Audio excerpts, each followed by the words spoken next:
I'm Alice. I'm a 35-year-old office worker.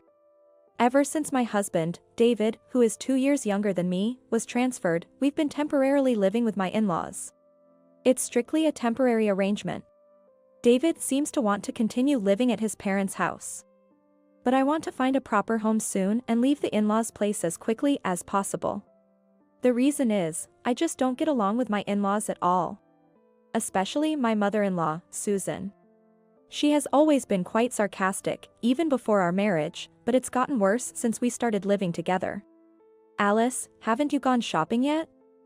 You've missed the supermarket's sale time. You can't even shop efficiently, really. My company allows teleworking, but weekdays are still working hours for me. I can't shop during the supermarket's sale times. I've told you many times, Susan, I'm working during the day, so I can't go shopping until after 5 p.m. When I say this, Susan retorts, always so high and mighty. And you can't even bear a child, barren as you are, blaming me as usual. David and I don't have children. We haven't investigated thoroughly at a hospital, so we don't know who is responsible. I wanted children, but considering David's earnings, we couldn't afford expensive infertility treatments. I was already troubled by Susan's sarcasm even before we started living together, but it was better when we lived separately. Living in the same house day and night, I'm exposed to her sarcasm 24/7. My father-in-law, Mike, while not directly sarcastic towards me, irritates me in a different way.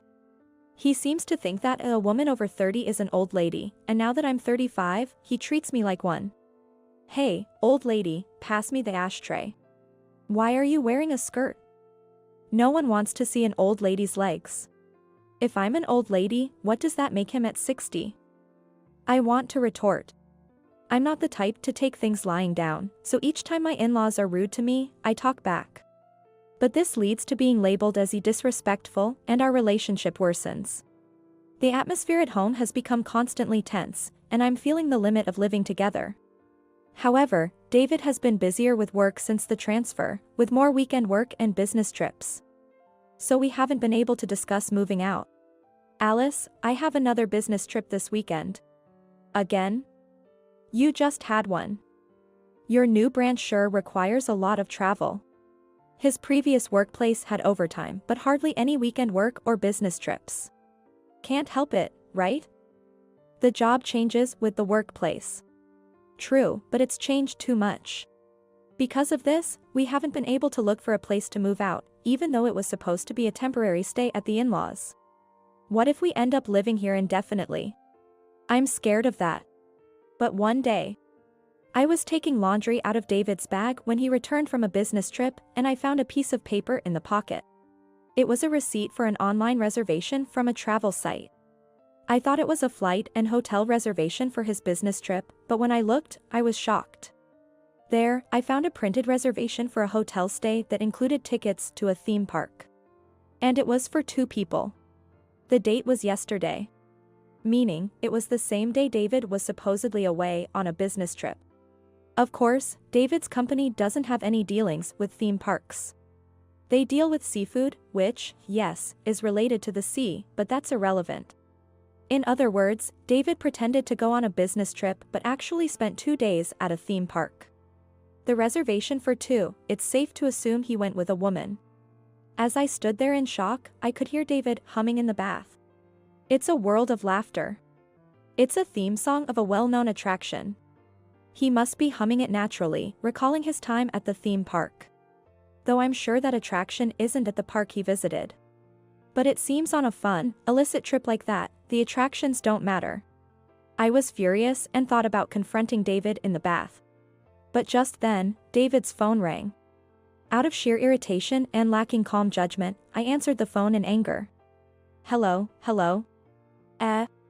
I heard a young woman's voice for a moment, and then the call abruptly ended. No way. I was certain. The call just now had to be from the woman who went to the theme park with David. In other words, David's mistress.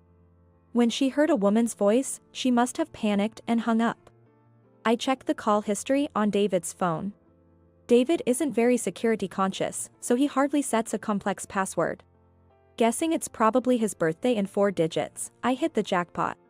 The phone unlocked immediately. But looking inside his phone made my head spin. The phone was brimming with undeniable evidence of his affair. The photo gallery was filled with selfies he took with a young woman. All taken on dates when David was supposedly on business trips or working on weekends. To leave such explicit photos, he was being recklessly careless. Checking the call history again, I saw Emily listed, so I searched for the same name in the SNS friends list and opened their chat. David, I love you. I can't wait to become your wife. This woman, Emily, seemed to be hoping to marry David. A homewrecker? Is she a homewrecker? While I was agonizing, David came out of the bath. I feel so refreshed. As he casually dried his head with a towel, I confronted him. Refreshed? What part of you is refreshed? It seems you've been quite refreshed in various ways, haven't you? Who's Emily? Oh. David was visibly shaken when I suddenly mentioned his mistress's name. So it's true. You lied about business trips and were actually traveling alone with a woman named Emily. I can't forgive you for all these lies. How did you, what the? I showed him the evidence on his phone. This phone has all the evidence I need. You snooped through my phone? That's a violation of privacy. A man who cheats and has such a lack of moral sense complaining about privacy invasion is laughable. If you didn't want it to be seen, you should have set a better password. Before getting married, I made a promise with David. That promise was to never cheat. If either of us cheated, it would be an instant divorce. I declared that to David. Of course, I still feel the same way. I can't continue a married life with a man who goes after other women. Let's get a divorce. When I said that, David surprisingly just nodded in agreement. Yeah, I guess so. It was unexpected. I thought he would resist more. Was he prepared for a divorce as soon as his affair was discovered? I'll prepare for paperwork tomorrow. You explain things to your parents. All right. David's agreement was unexpectedly easy. But once I've made a declaration, I can't and won't take it back. So this is goodbye to married life. I felt a tinge of sadness.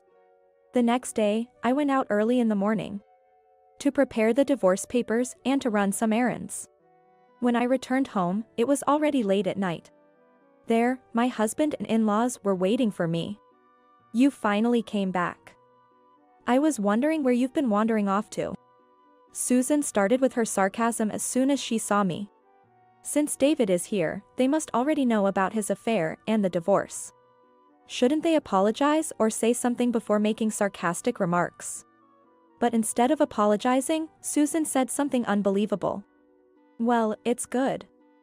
I'm glad you're finally leaving. I didn't want to see your face anymore, so it was good you weren't here until night. What do you mean by that? I asked, as Susan grinned smugly. Just what I said. I've been sick of seeing your face. Even though David finally came back to us, you were in the way. I tried to drive you out with my nagging, but you, with no charm, just talked back. So, I had to use my last resort. Last resort? Susan smiled cunningly. You know the name of David's girlfriend, right? Yes. Emily, I believe. Why would Susan confirm the name of David's mistress? Haha.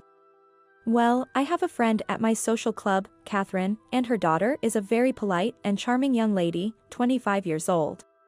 10 years younger than you. Young enough to have plenty of children. Then Susan revealed something shocking. So I introduced David to Catherine's daughter. What? I was astounded. I couldn't believe Susan would say such a thing to me. You mean to tell me, Susan, that you orchestrated David's affair? Oh, don't make it sound so bad. I just made an introduction. I was appalled by Susan's brazen admission. A mother leading her son to cheat. And proudly telling this to her son's wife. How terrifying a mother is she. Well, it had to be done. David is an only child, and we need an heir. If you had just born a child, I might have accepted you. But you just worked. Never having a baby. Mike was nodding in agreement beside her. So, Susan's actions were with Mike's knowledge. Do you understand? A 35-year-old woman who can't bear children is no longer needed. Now that you understand, leave quickly. Susan pointed her finger at me triumphantly. After a moment of silence, I said, I see. I understand your thoughts very well. As you wish, I'll leave.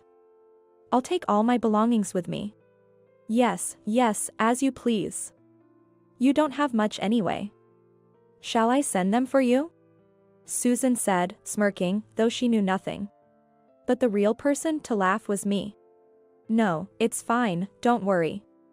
I've already arranged everything. Huh? Susan looked surprised that I wasn't crying or losing my composure. Besides, Susan, I already knew that you were aiding David in his affair. Eh?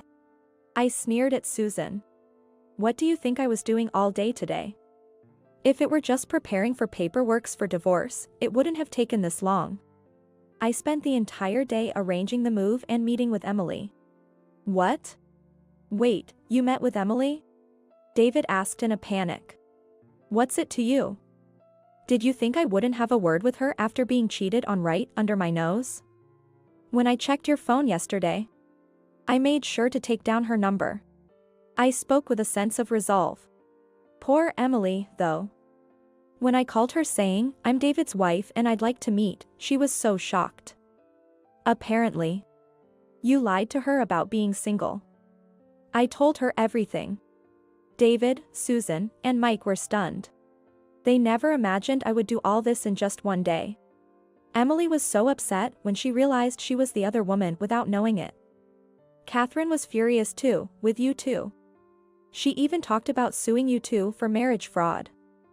I felt so sorry for her that I promised to help her in any way I could. What? David was trembling. Susan was equally shocked. Since Emily was so unwittingly involved, I've decided not to demand any compensation from her. Instead, I'm going to increase the amount of compensation from you, David, and you too, Mike and Susan. Compensation? Why should we pay compensation? Mike blurted out in panic. David alone would be one thing, but we are not involved. It seems they expected their son to pay compensation for his affair, but they never dreamed they would be asked to pay as well. Thinking they could benefit without any consequences?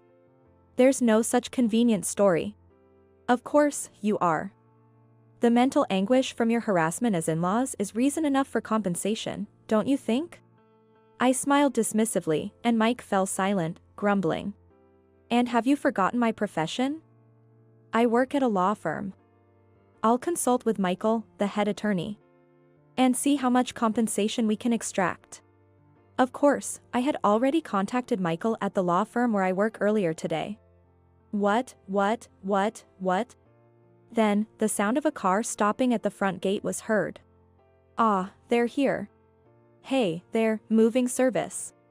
I smiled broadly and headed to the entrance. Thank you for coming so late, sorry for the sudden request. No problem, we had a slot open for the night service. It worked out well for me too since I finished my errands late. Please start the work and be careful with the fragile items. As I invited them in, several movers entered the house, starting to pack up my belongings. Wait a minute. Following my instructions, the movers efficiently packed my belongings. Not just my clothes, books, and computer, but also the appliances from the living room and kitchen. Hey, you guys, don't take that. That's ours. Nope, these are all mine. I brought them into this house when I moved in with David. When David and I initially moved in, the in-laws' house only had old appliances. As someone who loves gadgets, I couldn't bear it and brought my own appliances from my previous apartment. Now, Susan had grown accustomed to them, mistakenly thinking they were theirs. The robot vacuum, cordless cleaner. The fancy oven that could do various types of cooking. The IH cooking heater, the negative ion hairdryer, and the espresso machine. You're planning to take everything away. How greedy. Susan lunged at me, but David stopped her. Mom, it can't be helped. But all those things belong to Alice. It seemed David had resigned himself. However, Susan wasn't ready to give up yet. You can't go back once you've experienced the efficiency of modern appliances. If you're dissatisfied, you can always buy new ones, right? Although, after paying the compensation, I doubt you'll have the money for luxury appliances. While this was happening, the movers kept carrying out my directed belongings to the truck, and then they got into the truck. Please take these to the address of my new place. I'll be right there. I watched as the moving truck drove off, then got into my car. Of course, this car was also mine. Where is that truck going? David asked. Where? To my apartment, of course. The one I lived in before you were transferred. The apartment I bought when I was single was put up for sale with a real estate agent when David got transferred. However, because the asking price was too high, it never sold, and I still hadn't let it go. The agent kept suggesting to lower the price, but I'm glad I didn't. Who would have thought it would come to this? I fastened my seatbelt and chuckled. But maybe deep down, I anticipated this. David looked confused. Because I set the selling price higher than the market value to ensure it wouldn't sell. So that I could always return to the apartment. David collapsed to his knees when he heard my words. You heartless woman. I was pushed over by Susan, who charged at me while yelling, taken off guard by my victory. As I groaned in pain, Susan tried to throw a cutting board at me for further attack. Suddenly, a black figure collided with her. And with a cry of, ugh, she fell to the ground. Thank you, Midnight. I held onto the stray cat, Midnight, as I quickly got into the moving truck and sped away from Susan. I don't know why Midnight was there, but given his strong sense of justice, he must have come to rescue me. I'll give him some treats later. Afterward, David and I divorced. My law firm filed for compensation from David and his parents. Michael, the head attorney, took the case for almost no fee, using it as practice for the young associates. Even with a young lawyer in charge, I felt secure with Michael's support. Michael himself took on Emily's lawsuit. Given the severity, he's pursuing both criminal and civil charges. It's been a while since he's dealt with a criminal case, so he's eager. After paying the compensation to Emily and me, David's parents will probably have to sell their house, and that still might not be enough. The thought of those three facing a life of debt and poverty almost makes me smirk. Now single, my life without dishonest David and his parents feels like heaven in comparison. For a while, I'll enjoy a carefree single life in my apartment with Midnight, the stray cat I brought with me.